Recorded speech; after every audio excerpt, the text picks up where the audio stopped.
இன்னைக்கு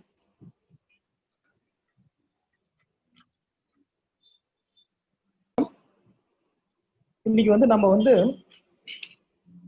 ஏற்கனவே நம்ம வந்து எஸ்டோபிள் வரைக்கும் பார்த்துருக்கோம். இன்னைக்கு காம்பிடென்சி ஆஃப் தி விட்னஸஸ் பத்தி பார்க்க போறோம். சாப்டர் 9. ஸோ அதுக்கே டைம் இன்னைக்கு சரியா இருக்கும்னு நினைக்கிறேன். ஃபர்ஸ்ட் வந்து இப்போ நம்ம ஏற்கனவே பார்த்த வரைக்கும் இது வரைக்கும் பார்த்ததுல நம்ம வந்து எவிடன்ஸ் வந்து ஃபேக்ட் அண்ட் இஷ்யூக்கும் ரெலவென்ட் ஃபேக்ட்ஸுக்கும் விடணும் அப்படிங்கிறத பார்த்தோம். அந்த எவிடன்ஸ் வந்து நீதிமன்றத்தில் யார் வந்து முன்னிலைப்படுத்தணும், யார் மேல பர்டன் ஆஃப் ப்ரூஃப் இருக்கு அப்படிங்கிறத பார்த்தோம். அந்த பர்டன் ஆஃப் ப்ரூஃப்ல அதை வந்து குறைப்பதற்காக, அந்த பர்டன் ஆஃப் ப்ரூஃபை ஈஸ் பண்றதுக்காக ப்ரிசம்ப்ஷன்ஸ் இருக்கு, அதனுடைய ரோல் என்னன்னு பார்த்தோம். இது வரைக்கும் அதெல்லாம் பார்த்துருக்கோம். இப்போ வந்து யார் வந்து கோர்ட்ல வந்து பேசலாம், ஹூ கேன் டெஸ்டிஃபை அப்படிங்கிறது தான் இன்னைக்கு சப்ஜெக்ட். ஸோ அது ரொம்ப ரொம்ப முக்கியமான ஒரு ஆஸ்பெக்ட். எந்த ஃபேக்ட்ஸை யார் மூலமாக நிரூபிக்கணும், யார் யாருக்கு நீதிமன்றத்தில் வந்து சாட்சியம் அளிப்பதற்கான தகுதி இருக்கு அப்படிங்கிறது தான் முக்கியமான ஒரு கேள்வி. அந்த கேள்விக்கான பதில் வந்து செக்ஷன் 118 சொல்லுது. என்ன சொல்லுது அப்படின்னு பார்த்தோம்னா, ஹூ மே டெஸ்டிஃபை, யாரெல்லாம் நீதிமன்றத்தில் வந்து சாட்சியம் அளிக்கலாம் அப்படின்னா, all persons competent to testify unless the court considers that they are prevented from understanding the questions put to them. So competency அப்படின்னு பார்த்தோம்னா, எவிடன்ஸ் ஆக்டை பொறுத்த வரைக்கும் ஆல் ஆர் காம்பிடென்ட். ஸ்டார்ட் பண்றது எப்படி பண்றாங்கன்னா, all person shall be competent அப்படின்னு சொல்றாங்க. அப்ப இதுக்கு எக்ஸெப்ஷனே கிடையாதா அப்படின்னா, exceptions is carved out in the very same section. அந்த செக்ஷன்லயே எக்ஸெப்ஷன் வந்து சொல்லியிருக்காங்க.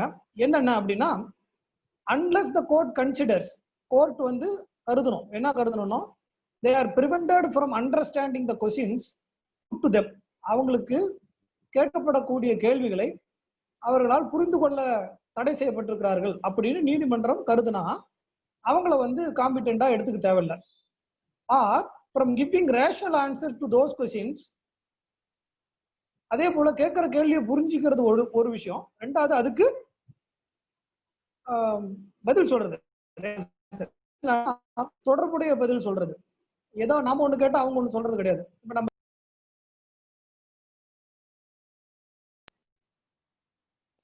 டிவி ஷோல ஒரு கேம் வைப்பாங்க. அது என்னன்னா, கேட்கிற கேள்விக்கு பதில் சொல்லக்கூடாது, வேற ஏதாவது சொல்லணும், சொன்ன சொல்லியே திரும்ப சொல்லக்கூடாது அப்படிங்கிற மாதிரி ஒரு கேம் இருக்கும். அந்த மாதிரி நீதிமன்றத்துல வந்து கேம் விளையாட முடியாது. இங்க வந்து என்னன்னா, கேட்கிற கேள்விக்கு ரேஷனல் ஆன்சர், அது என்ன உரிய பதிலோ அதை சொல்லக்கூடிய தகுதி இருக்கணும். ஸோ இப்போ காம்பிடென்சி எதை வச்சு நம்ம டிசைட் பண்றோம் அப்படின்னு பாத்தீங்கன்னா, ரெண்டு விஷயத்தை வச்சு டிசைட் பண்றோம். ஒன்னு வந்து கேட்கக்கூடிய கேள்வியை புரிந்து கொள்ளக்கூடிய தன்மை, ரெண்டாவது வந்து அதற்கு ரேஷனல் ஆன்சர் கொடுக்கக்கூடிய தன்மை. இந்த ரெண்டையும் வச்சுதான் ஒரு சாட்சி வந்து நீதிமன்றத்தில் சாட்சியம் அளிக்க தகுதி உடையவரா இல்லையான்னு நீதிமன்றம் முடிவுக்கு வரணும் அப்படின்னு இந்த செக்ஷன் சொல்லுது. இதுல யாருக்கெல்லாம் இந்த test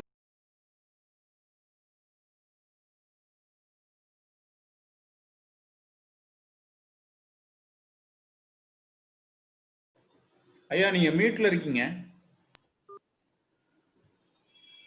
sorry for the interference. So யாரெல்லாம் அந்த மாதிரி யாருக்கெல்லாம் இந்த டெஸ்ட் பண்ணோம் அப்படின்னு நம்ம பார்த்தோம்னா, அந்த செக்ஷன்லயே லிஸ்ட் அவுட் பண்ணியிருக்காங்க. என்னன்னா, பை டெண்டர் இயர்ஸ், டெண்டர் இயர்ஸ்னா இளம் வயதினர், எக்ஸ்ட்ரீம் ஓல்டேஜ் ரொம்ப முதிர்ந்த வயதினர், டிசீஸ் உடல்நிலை குறைவினால் பாதிக்கப்பட்டவர்கள், whether of body or mind, அது வந்து அந்த டிசீஸ் வந்து உடல் சம்பந்தப்பட்டதாகவும் இருக்கலாம், மனம் சம்பந்தப்பட்டதாகவும் இருக்கலாம், or any other cause of same kind, அதே போன்ற வேறு காரணங்கள். ஸோ இந்த மாதிரி இவங்க மட்டும்தான், இவங்களுடைய காம்பிடென்சி மட்டும்தான் நம்ம டெஸ்ட் பண்ணோம். யாருடைய competency? Tender years, extreme old age, disease whether body or mind, or any other cause of the same kind. So இந்த 4 நபர்களை மட்டும் நீதிமன்றம் சாட்சியம் அளிப்பதற்கு முன்பு அவங்களுடைய காம்பிடென்சி டெஸ்ட் பண்ணோம். மற்றவங்களை பொறுத்த வரைக்கும் நீதிமன்றம் என்ன கருதணும்? All person shall be competent, எல்லாருமே காம்பிடென்ட் தான் முடிவுக்கு வரணும் சொல்லுது. அதுல எக்ஸ்பிளனேஷன் ஒண்ணு கொடுத்துருக்காங்க. இந்த இதுல வந்து whether disease whether of body or mind சொல்றாங்க இல்லையா, அதுக்கான எக்ஸ்பிளனேஷன் என்ன சொல்றாங்க? a lunatic is not incompetent to testify. ஒரு மனநிலை பிறழ்ச்சி உள்ளவர் வந்து நீதிமன்றத்தில் சாட்சியம் அளிப்பதற்கு தகுதியற்றவரா என்றால் இல்லை. Unless he is prevented by his lunacy from understanding the questions to put to him and giving rational answers to them. So ஒரு லுனாட்டிக்கை வந்து நீங்க சாட்சியம் அளிப்பதற்கு தகுதியற்றவர்கள் நம்ம முடிவு வரக்கூடாது. Without testing is competency. Competency எப்படி டெஸ்ட் பண்ணோம்? அவர் வந்து கேட்கக்கூடிய கேள்விகளை புரிந்து கொள்கிறாரா அப்படிங்கறத வச்சோம், அதற்கு வந்து அவர் ரேஷனல் ஆன்சர் கொடுக்குறாரா அப்படிங்கறத வச்சு அவருடைய காம்பிடன்சி டிசைட் பண்ணோம் அப்படின்னு இந்த எக்ஸ்பிளனேஷன் சொல்லுது. இப்போ வந்து நம்ம நார்மலா பல பேர் என்ன சொல்லுவாங்கன்னா 118 சைல்டு விட்னஸ் அப்படின்னு சொல்லுவாங்க. 118 சைல்டு விட்னஸ் மட்டும் அல்ல, 118 4 விஷயம் பேசுது. ஸோ அந்த 4 பேருக்குமே இது பொருந்தும். அந்த 4 பேருமே கூட ஒரு கேள்வியில கேட்கலாம். அந்த நம்ம நார்மலா 118ல டெஸ்ட் பண்ணுவோம், who are all competent அப்படின்னு கேட்கும் பொழுது அதுல வந்து இந்த வரிசையா இந்த 4ஐயும் போட்டு ஏபிசிடின்னு போட்டு கேட்கலாம். ஸோ அதுக்கு இந்த 4ஐயும் நம்ம தெரிஞ்சுக்கணும். ஸோ இதுல மெயினா நம்ம தெரிஞ்சுக்க வேண்டிய விஷயம் என்னன்னா, competency is tested only for 4 class of persons அப்படிங்கிறது ஒண்ணு. ரெண்டாவது, காம்பிடன்சி எதை வச்சு டெஸ்ட் பண்ணணும்னா understanding the questions put to give and giving rational answer. இப்போ வந்து ஒரு சைல்டு வந்து நீதிமன்றத்துல வந்து சாட்சியம் அளிக்கிறாங்கன்னு வச்சுங்களேன். சாட்சியம் அளிக்கும் போது நம்ம நீதிமன்றத்துல என்ன பண்ணுவோம்? கேள்வி கேட்போம். உனக்கு பொய்னா என்ன, உண்மைனா என்னன்னு தெரியுமான்னு ஒரு கேள்வி கேட்போம். அப்ப அந்த குழந்தை என்ன சொல்லும்? எனக்கு பொய்னா என்ன, உண்மைனா என்னன்னு தெரியும் அப்படின்னு சொல்லும். சரி, நம்ம உடனே கேட்போம் அடுத்த கேள்வி, அப்போ பொய்னா என்னமா அப்படின்னு கேட்டோம்னா அதுக்கு சொல்ல தெரியாதுன்னு சொல்லுதுன்னு வச்சுங்களேன். ஸோ அதுக்காக அது இன்காம்பிட்டன்ட் முடிவு பண்ணிட முடியுமானா முடியாது. ஏன்னா தெரியாதுங்கிறது ஒரு பதில். நீங்க வந்து தெரியும் தெரியாதுங்கிறது பதில். அங்க வந்து நம்ம அவங்களுடைய இன்டெலிஜென்ஸ் டெஸ்ட் பண்ணல, அவங்களுடைய ஜெனரல் நாலேஜ் நம்ம டெஸ்ட் பண்ணல. நம்ம கேட்கிற கேள்விக்கு அதுதான் ரேஷனல் ஆன்சர். தெரியும் தெரியாது ரெண்டுமே ரேஷனல் ஆன்சர் தான். சப்போஸ் நம்ம கேட்கறோம், உனக்கு வந்து என்னமா வயசு அப்படின்னு கேட்டா நான் காலையில 10 பரோட்டா சாப்பிட்டேன்னு சொன்னிச்சுன்னு வச்சுங்க, அது இர்ரேஷனல் ஆன்சர். ஸோ இப்படித்தான் நம்ம வந்து அதுக்கு வந்து நம்ம ஏதோ சயின்டிஸ்டுக்கு எக்ஸாமினேஷன் வைக்கிற மாதிரி கேள்வி கேட்டுட்டு கூடாது. ரொம்ப எளிமையாக புரிந்து கொள்ளக்கூடிய கேள்விகளை கேட்கணும். அந்த கேள்விகளை அவங்க புரிஞ்சுக்கிறாங்களா, அதுக்கு உரிய பதில் சொல்றாங்களா அப்படிங்கிறத பார்க்கணும். உதாரணத்துக்கு இப்படி கூட வச்சுக்கலாம். இப்ப நம்ம தமிழ்நாட்டின் தலைநகரம் என்னன்னு கேட்கறோம்னு வச்சுக்கோங்க. அந்த குழந்தை வந்து கோயம்புத்தூர்னு சொல்லுன்னு வச்சுங்க. அதுக்காக இது கோயம்புத்தூர்னு சொல்லுது, அதனால இந்த குழந்தை வந்து இன்காம்பிட்டன்ட்னு சொல்ல முடியாது. Coimbatore is also an answer. அது வந்து ராங் ஆன்சர், அவ்வளவுதானே தவிர அது இர்ரேஷனல் ஆன்சர் கிடையாது. ஸோ அந்த மாதிரியாக நம்ம இந்த செக்ஷனை புரிஞ்சுக்கணும். லுனாட்டிக்கா இருந்தாலும் சரி, சைல்டா இருந்தாலும் சரி, எக்ஸ்ட்ரீம் ஓல்டேஜா இருந்தாலும் சரி, முதல்ல நாம டெஸ்ட் பண்ண வேண்டியது என்ன, கேட்கக்கூடிய கேள்விகள் அவர்களுக்கு புரிகிறதா அப்படிங்கிறத டெஸ்ட் பண்ணோம். அதுக்கு அவர் அளிக்கக்கூடிய பதில் ரேஷனலா இருக்காங்கிறதையும் டெஸ்ட் பண்ணோம். இது ரெண்டையும் டெஸ்ட் பண்ணிட்டு நீதிமன்றம் என்ன பண்ணணும்னா அதனுடைய உள நிறைவை, அந்த சாட்டிஸ்பாக்சனை ரெக்கார்ட் பண்ணும். தேர் மஸ்ட் பி சர்டிபிகேட் கொடுக்கணும். அந்த நான் இந்த மாதிரி டெஸ்ட் பண்ணேன், இவர் காம்பிட்டன்ட், நான் முடிவுக்கு வர்றேன் அப்படிங்கிறத வந்து டெஸ்ட் பண்ணும். அதன் பிறகுதான் வந்து சாட்சியத்தை விசாரிக்கிறதுக்கு ஆரம்பிக்கணும். அதுக்கு முன்னாடி ஒரு கேள்வி கேட்கணும். என்ன கேட்கணும்? வந்து சாட்சியை வந்து உங்களுக்கு உண்மை பேசலைன்னா, கோர்ட்ல வந்து உண்மை பேசலைன்னா ஏற்படக்கூடிய விளைவுகள் குறித்து தெரியுமா அப்படின்னு கேட்கணும். அப்ப சாட்சி என்ன சொல்லும்? தெரியும்னு சொல்லும், தெரியாதுன்னு சொல்லும். தெரியும்னு சொன்னா நம்ம என்ன பண்ணலாம்? அவங்களுக்கு ஓத் அட்மினிஸ்டர் பண்ணி அதன் பிறகு சாட்சியத்தை விசாரிக்கலாம். சப்போஸ் அந்த குழந்தை தெரியாதுன்னு சொல்லிட்டு வச்சுங்களேன், எனக்கு வந்து உண்மை பேசாவிடில் ஏற்படும் விளைவு குறித்து தெரியாதுன்னு சொல்லிட்டா, அப்ப நீங்க ஓத் அட்மினிஸ்டர் பண்ணக்கூடாது. அப்ப என்ன பண்ணும்? இந்த மாதிரி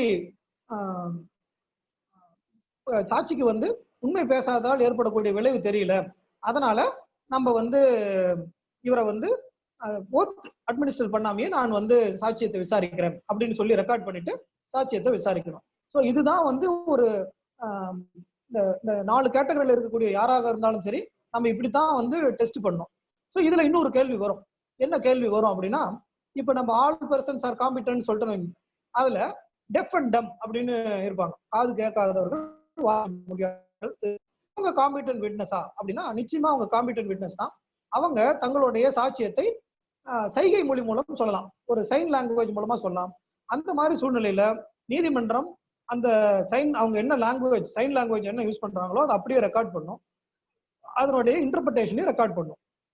சப்போஸ் நீதிமன்றத்தால் முடியும்னா நீதிமன்றம் என்ன பண்ணலாம்? ஸ்பெஷல் எஜுகேட்டரையும் யூஸ் பண்ணிக்கலாம். அதெல்லாம் இந்த செக்ஷன்ல 118ல வருது. ஸோ அதை வந்து நம்ம புரிஞ்சுக்கணும்.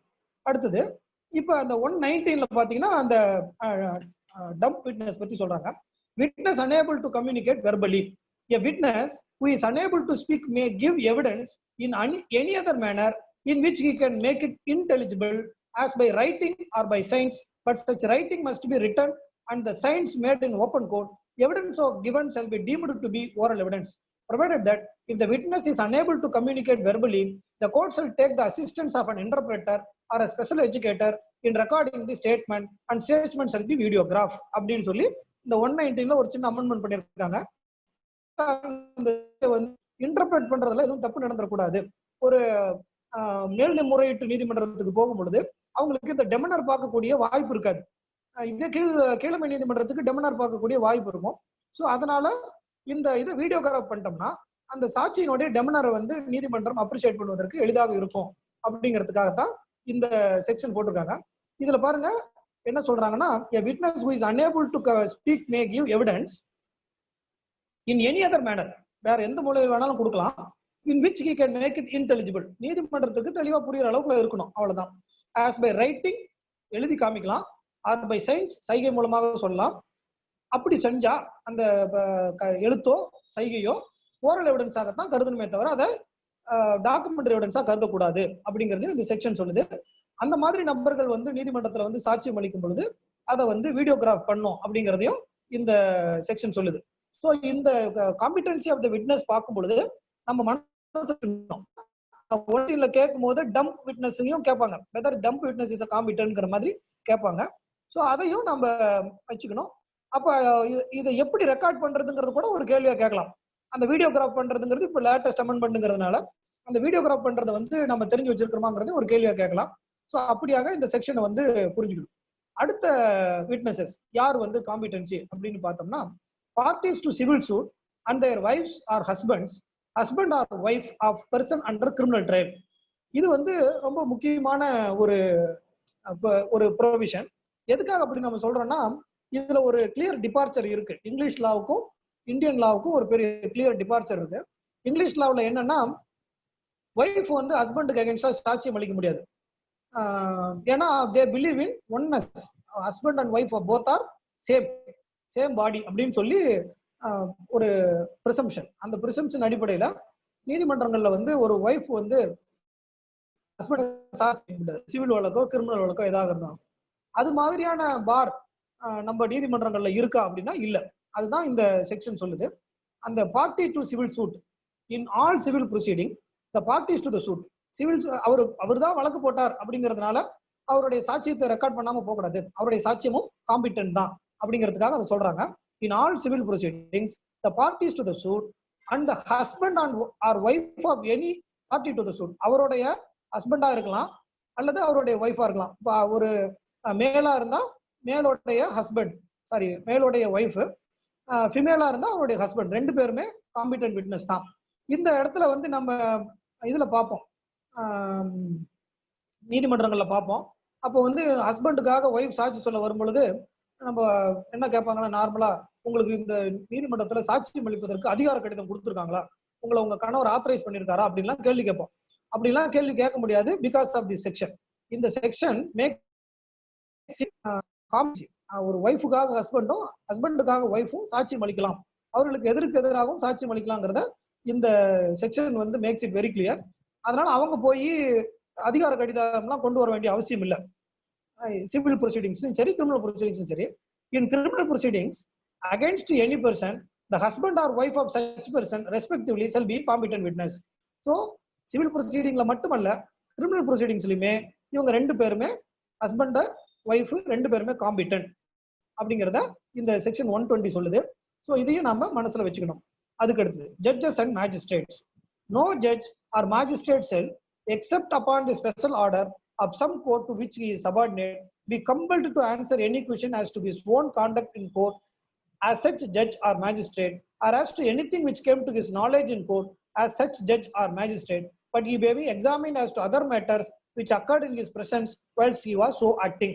So இப்போ ஒரு கேள்வி வரும், ஒரு ஜட்ஜ் மேஜிஸ்ட்ரேட்டோ விசாரிக்க முடியுமா அப்படின்னா, இந்த இடத்துல வந்து ஜட்ஜ் அப்படின்னு அவங்க மீன் பண்றது டிஸ்ட்ரிக்ட் ஜட்ஜா, மேஜிஸ்ட்ரேட் மீன் பண்றது வந்து magistrate of first class. So அதை நம்ம மனசுல வச்சுக்கணும். Magistrate includes executive magistrate also.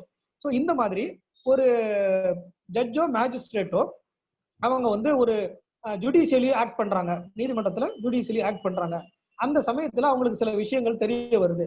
அது குறித்து அவரை வந்து சாட்சியாக அழைக்க முடியுமா அப்படின்னு கேட்டா, அப்ப வந்து என்ன சொல்றாங்கன்னா, there must be a permission from the superior court. எந்த கோர்ட்ல அவங்க இருக்காங்களோ அவங்களுக்கு சுப்பீரியர் கோர்ட்ல இருந்து ஒரு பர்மிஷன் வரணும், ஒரு ஆர்டர் வரணும். That order must be special order, it is not a general order. So no judge or magistrate shall except upon the special order of some court to which he is subordinate. So இப்போ ஒரு மேஜிஸ்ட்ரேட்டா இருந்தா CJM, சிஜேஎம்மா இருந்தா district judge, சப்ஜெக்டா இருந்தா paid judge, அந்த மாதிரி அவங்க வந்து special order pass பண்ணோம். எதுக்கு? To give answer to the as to his own conduct in court as such judge or magistrate, or as anything which he came to this knowledge in court as such judge or magistrate. So அந்த சூழ்நிலையில் மட்டும்தான் அவரை வந்து சாட்சியம் அளிக்க சொல்ல முடியும், மற்ற விஷயங்களை அவர்கிட்ட கேட்க முடியாது.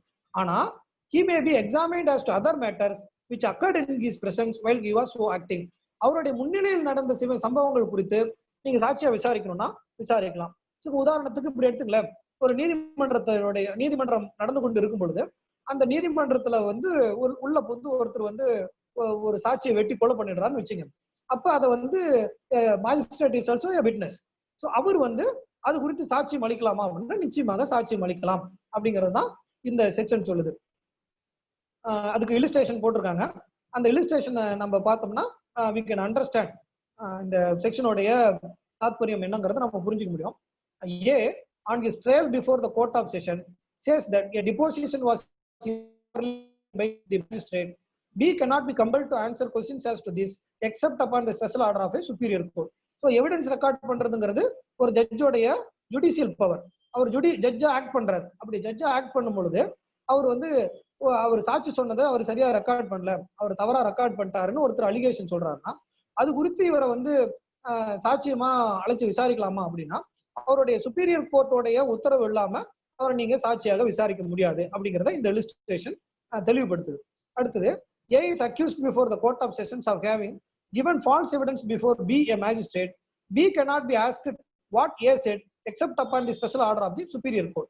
இதுவும் அதே தான். இப்போ நீங்க எவிடன்ஸ் ரெக்கார்ட் பண்ணும் பொழுது ஒருத்தர் ஃபால்ஸ் எவிடன்ஸ் கொடுக்குறாரு நீதிமன்றத்துல வந்து, ஸோ அதை பத்தி நீங்க வந்து கேட்கலாம்னா அதுக்கும் special order of the superior officer தேவைப்படும்.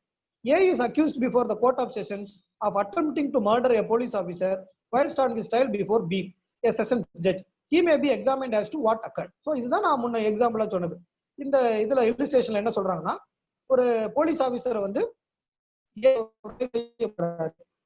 எப்பன்னா ஒரு ட்ரையல் நடந்துட்டு இருக்கும்போது பிக்கு முன்னாடி ஒரு செஷன் ஜட்ஜ் முன்னாடி ட்ரையல் நடந்துட்டு இருக்கும்போது முயற்சி பண்றாரு.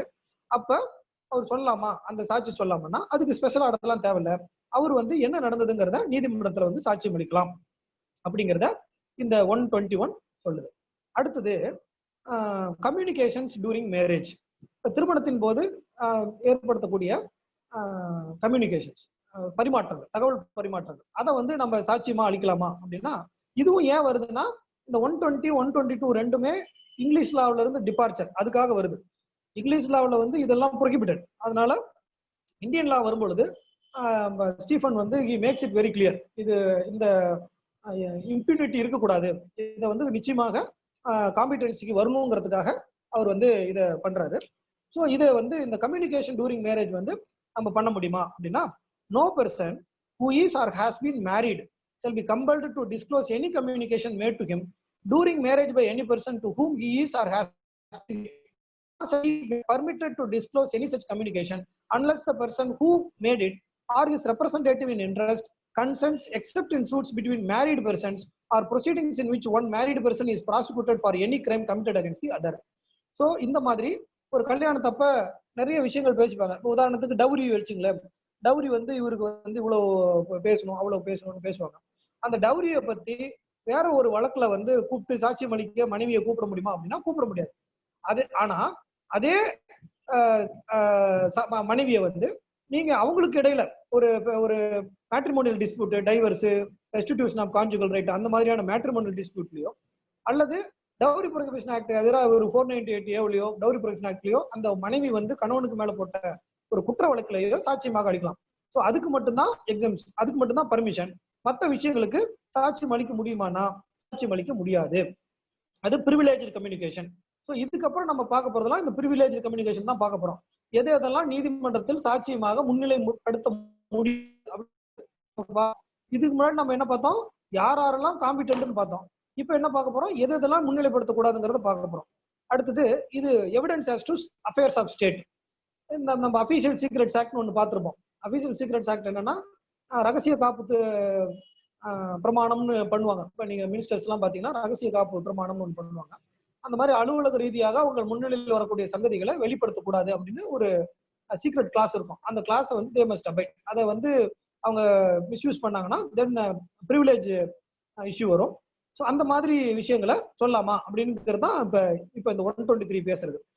No one shall be permitted to give any evidence derived from unpublished official records relating to any affairs of state except with the permission of the officer at the head of the department concerned, who shall give or withhold such permission as he thinks fit. So இப்போ வந்து இந்த official secrets ஆக்ட்ல வந்து எதெல்லாம் கொடுக்கலாம் எதெல்லாம் கொடுக்கலாம்னு சொல்லியிருப்பாங்க. அதுல பாத்தீங்கன்னா அன்பப்ளிஷ்டு அபிஷியல் ரெக்கார்ட்ஸ். என்ன அன்பப்ளிஷ்டு அபிஷியல் ரெக்கார்ட்ஸ்னா, சில விஷயங்கள்லாம் நீங்க கான்ஃபிடென்ஷியல்னு வச்சிருப்பாங்க, சில விஷயங்கள்லாம் பொதுமக்கள் பார்வைக்காக வச்சிருப்பாங்க. பொதுமக்கள் பார்வைக்காக இருக்கிறதெல்லாம் நமக்கு பப்ளிக் டாக்குமெண்ட்ல வந்துடும். நம்ம ஏற்கனவே அதை பார்த்திருக்கோம். செக்ஷன் 74ல வாட் ஆர் ஆல் பப்ளிக் டாக்குமெண்ட்ங்கிறத பார்த்திருக்கோம். அந்த மாதிரி பப்ளிக் டாக்குமெண்ட்ஸ்ல அது வந்துடும். அந்த மாதிரி பப்ளிக் டாக்குமெண்ட்ல வராத மற்ற ஒரு ஆபீஸ் நோட்னு வச்சுங்களேன். இப்போ சப்போஸ் ஒரு ப்ரொசீடிங்ஸ் போடுறாங்க அப்படின்னா, அந்த ப்ரொசீடிங்ஸ் வந்து அப்படியே போட்டுற மாட்டாங்க. அது என்ன பண்ணணும்னா, முதல்ல வந்து ஒருத்தர் இனிஷியேட் பண்ணுவார் அந்த நோட்டை. அந்த நோட் வந்து பல விதமான படிநிலைகளுக்கு போய் ஒவ்வொருத்தரும் அதுல அடிஷன்ஸ் போட்டு அதுல வந்து சைன் பண்ணுவாங்க. இந்த அபிஷியல் நோட்டை வந்து டிஸ்க்ளோஸ் பண்ணுமா அப்படின்னா, அதை வந்து அந்த யார் ஒரு ஹையர் அத்தாரிட்டியோ அவருடைய அனுமதியின் பேர்ல தான் டிஸ்க்ளோஸ் பண்ண முடியுமே தவிர, மற்ற சமயங்கள்ல அந்த அபிஷியல் நோட்லாம் டிஸ்க்ளோஸ் பண்ண சொல்ல கம்பல் பண்ண முடியாது அப்படிங்கிறது தான் 123 சொல்லுது. No one shall be permitted to give any evidence derived from unpublished official records relating to any affairs of state except with the permission of the officer at the head of the department concerned, who shall give or withhold such permission as he thinks fit. So அவர் நினைச்சாருன்னா அவருடைய டிஸ்கிரிஷன்ல permission கொடுக்கலாம் அல்லது permission கொடுக்க மறுக்கலாம். இதுதான் 123 affairs of state பத்தி சொல்லுது. அடுத்தது official communication. Official communication simple disclose communication made to him in official confidence which he considers that the public interest would suffer by the disclosure. So இப்போ வந்து ஒரு ஜட்ஜ் இருக்காரு, அந்த ஜட்ஜை வந்து ஒரு கோர்ட்ல இருந்து இன்னொரு கோர்ட்டுக்கு டிரான்ஸ்ஃபர் பண்றாங்க அப்படின்னா அதுக்கு வந்து ஒரு நோட் போட்டுருப்பாங்க, இந்த காரணத்திற்காக இவர் இங்கிருந்து அங்க நாங்க டிரான்ஸ்ஃபர் பண்றோம் அப்படின்னு சொல்லுவாங்க.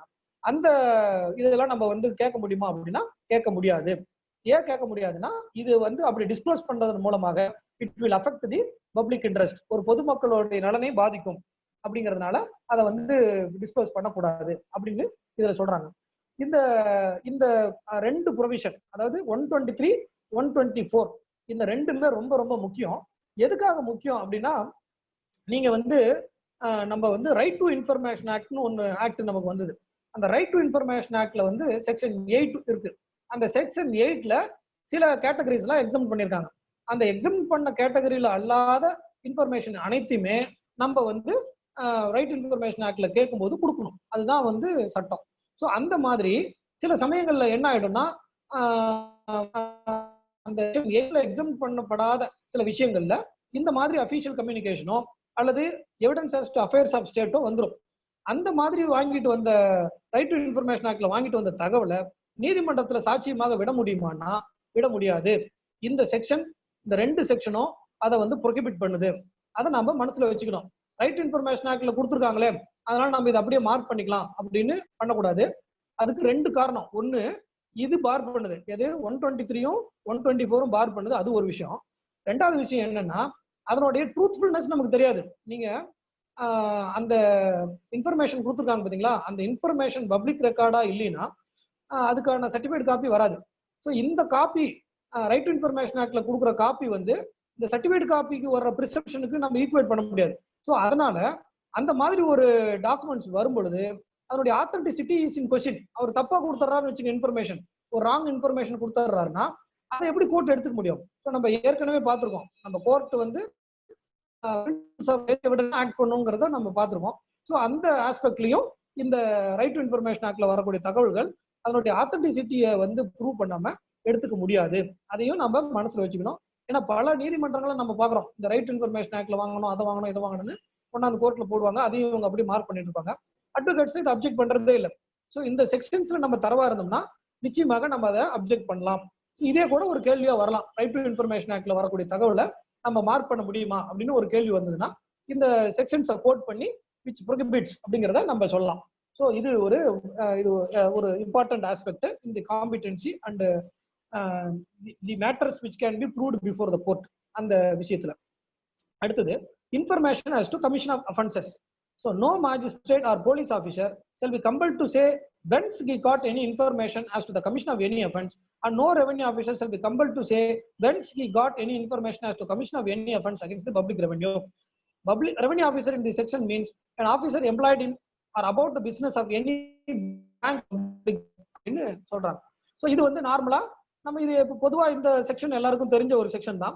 நீதிமன்றங்கள்ல வந்து இவர் வருவார், ஐஓ வந்து சாட்சியம் அளிக்கும் பொழுது உங்களுக்கு எப்படி இந்த இன்ஃபர்மேஷன் வந்தது, யார் மூலமாக இந்த இன்ஃபர்மேஷன் வந்ததுன்னு நம்ம கேட்க முடியாது அப்படிங்கிறது தான் இந்த செக்ஷன். ஏன்னு கேட்டீங்கன்னா அந்த இன்ஃபார்மெண்ட் இருக்கார் இல்லையா, அந்த இன்ஃபார்மெண்டோடைய இதை அவருடைய இன்ட்ரெஸ்ட்டை ப்ரொடெக்ட் பண்ண வேண்டியது required in the interest of the larger public interest.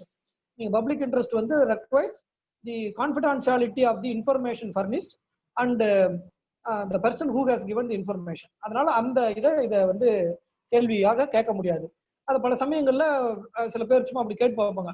Senior councils என்ன பண்ணுவாங்கன்னா ஜட்ஜிக்கு விஷயம் தெரியுதான்னு பாக்குறதுக்காக அப்படி கேட்பாங்க. ஸோ அந்த மாதிரி கேட்டாங்கன்னா நம்ம அதை கட்டைல் பண்ணிடணும். அந்த மாதிரி கேட்கக்கூடாது அப்படிங்கிறத கட்டைல் பண்ணிடணும். அந்த கேள்வி வந்து is prohibited under the Evidence Act section 125. அதுக்கு அடுத்தது ப்ரொஃபஷனல் கம்யூனிகேஷன். இந்த ப்ரொஃபஷனல் கம்யூனிகேஷன் அதிகமா நம்ம பேசக்கூடிய ஒரு கம்யூனிகேஷன் தான். ஸோ அதுல என்னென்ன, இதுல ரெண்டுமே இருக்கு. நீங்க இதுல வந்து ப்ரொடெக்ஷனும் இருக்கு, சில நான் ப்ரொடெக்ஷனும் இருக்கு. ரெண்டுமே பார்த்துடலாம். என்னென்ன அப்படின்னு பாத்தீங்கன்னா, no barrister, attorney, pleader or வக்கீல் shall at any time be permitted unless with client's express consent to disclose any communication made to him in the course and for the purpose of his employment as such barrister, pleader, attorney or vakil by or on behalf of his client, or to state the contents or condition of any document with which he has become acquainted in the course and for the purpose of his professional employment, or to disclose any advice given by him to his client in the course and for the purpose of such employment. So இது வந்து ஒரு அட்வொகேட்டுக்கும் ஒரு அட்டர்னிக்கும் அவருடைய கிளையண்ட்டுக்கும் இடையில இருக்கக்கூடிய relationship. அந்த அந்த அந்த ஏஜென்சி பிரின்சிபிள் அந்த ரிலேஷன்ஷிப் எக்ஸிஸ்ட்ல இருக்கும் பொழுது ஒரு ப்ரொஃபஷனல் கம்யூனிகேஷன் கேஸ் டிஃபெண்ட் பண்ணுவதற்கும் இவருடைய கேஸை வந்து நீதிமன்றத்தில் தாக்கல் செய்வதற்கும் ஒரு ப்ரொஃபஷனல் கம்யூனிகேஷன்ஸ் நடக்குது அப்படின்னா அதை வந்து அந்த பேரிஸ்டரையோ அட்டர்னியோ பிளீடரையோ நீதிமன்றத்தில் வந்து சாட்சியம் சொல்ல வைக்கலாமா அப்படின்னா நீங்க வேர்ட் பாருங்க, பி பர்மிட்டட் போடுறாங்க. No barrister, attorney, pleader or வக்கீல் பி பர்மிட்டட். இவர் வந்து அவரு அந்த அந்த கிளைண்ட் வந்து கட்ட வாங்கிட்டு போன உடனே இவர்கிட்ட சொன்ன விஷயத்தெல்லாம் வந்து நீதிமன்றத்தில் சொல்லிடலான்னு பண்ண முடியாது. ஈவன் மெமோ கூட போட முடியாது. ஸோ ஏன்னா it is prohibited by section 126. நீங்க அந்த ப்ரொஃபஷனல் கம்யூனிகேஷனை அவர் பண்ண முடியாது. யார் பேரிஸ்டரே முதல்ல பண்ண முடியாது unless the written consent of the client. அவர் வந்து சொல்றாரு நீங்க சொல்லலாம் அப்படின்னு ரிட்டன் கன்சென்ட் கொடுத்தாருன்னா வேணா அவர் வந்து அந்த மாதிரி கம்யூனிகேட் பண்ணலாம். அதை நீதிமன்றம் பார்க்கலாம். அதர்வைஸ் அதை பார்க்க முடியாது அப்படின்னு இந்த செக்ஷன் சொல்லுது. அடுத்தது provided that nothing in this section shall protect from disclosure. இதுதான் ரொம்ப கேர்ஃபுல். இதுல நம்ம வந்து we must understand the professional duty between the advocate and client. அதையும் நம்ம இதுல புரிஞ்சுக்கணும். என்னென்ன எதெல்லாம் இந்த டிஸ்க்ளோசர்ல இருந்து ப்ரொடெக்ட் ஆகல அப்படின்னு பாத்தீங்கன்னா, nothing in this section shall protect from disclosure any such communication made in furtherance of any illegal purpose. இப்போ வந்து ஒரு அக்யூஸ்ட் கொலை பண்ணிட்டு ஒரு வக்கீல்கிட்ட வராரு, வந்து இந்த மாதிரி நான் கொலை பண்ணிட்டேங்க, அவர் வந்து எனக்கு ஒரு ப்ரொவோகேஷன் காஸ் பண்ணாரு, அந்த ப்ரொவோகேஷன் காரணமாக நான் கொலை பண்ணிட்டேன்னு சொல்றான்னு வச்சுங்க. அந்த சாட்சியத்தை எவிடன்ஸா விட முடியாது.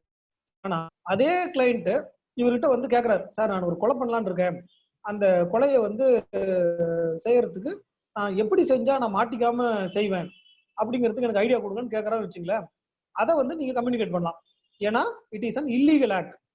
Any communication made in furtherance of any illegal purpose. அவர் கொலை பண்ணுவதற்காக வந்து ஐடியா கேட்கிறாரு.